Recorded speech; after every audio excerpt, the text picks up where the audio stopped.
ఎందుకు రాను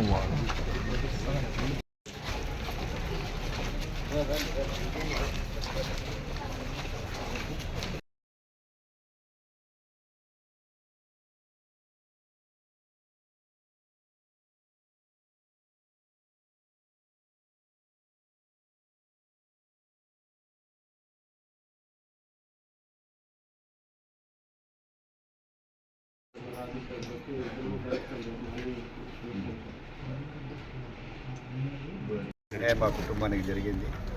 దీన్ని గౌరవ ముఖ్యమంత్రి గారు తీవ్రంగా కూడా స్పందించారు. ఆ రోజు వారికి జరిగినటువంటి అన్యాయం మరి ఎవరికి కూడా జరగొద్దనేటువంటి ఉద్దేశం కూడా ఆ రోజు ఆయన సంఘీభావం కూడా తెలియజేసి ఈ కుటుంబాన్ని పిలిపించి వారిని ఓదార్చారు గౌరవ ముఖ్యమంత్రి గారు.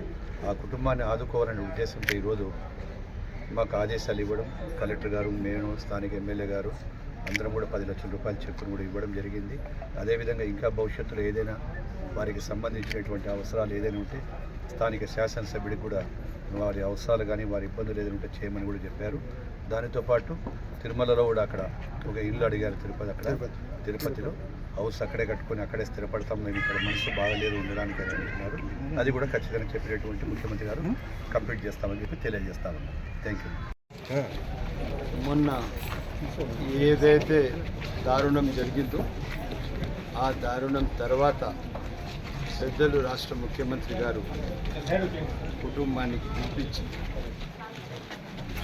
హైదరాబాద్ 15 లక్షల రూపాయలు 10 లక్షల రూపాయలు మాట ఇచ్చారు.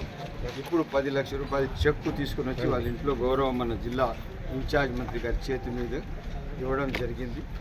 అదేవిధంగా తిరుపతిలో ప్లాట్ కూడా ఇస్తున్నారు, దానికి హౌసింగ్ శాంక్షన్ కూడా ఇస్తున్నారు. ఏదైతే మాట ఇచ్చారో ఖచ్చితంగా ఇదే కాకుండా దాన్ని వచ్చి ఇప్పుడు టెంపరీ తిరుమలలో ఉద్యోగం చేస్తున్నారు, దాన్ని పర్మనెంట్ చేయమని అడిగారు. అది కూడా తప్పకుండా ముఖ్యమంత్రి గారు సానుకూలంగా స్పందిస్తారు. అక్కడ ఏ పరిస్థితి ఏమని చూసి దాని ప్రకారం ఏదైనా చేస్తారు.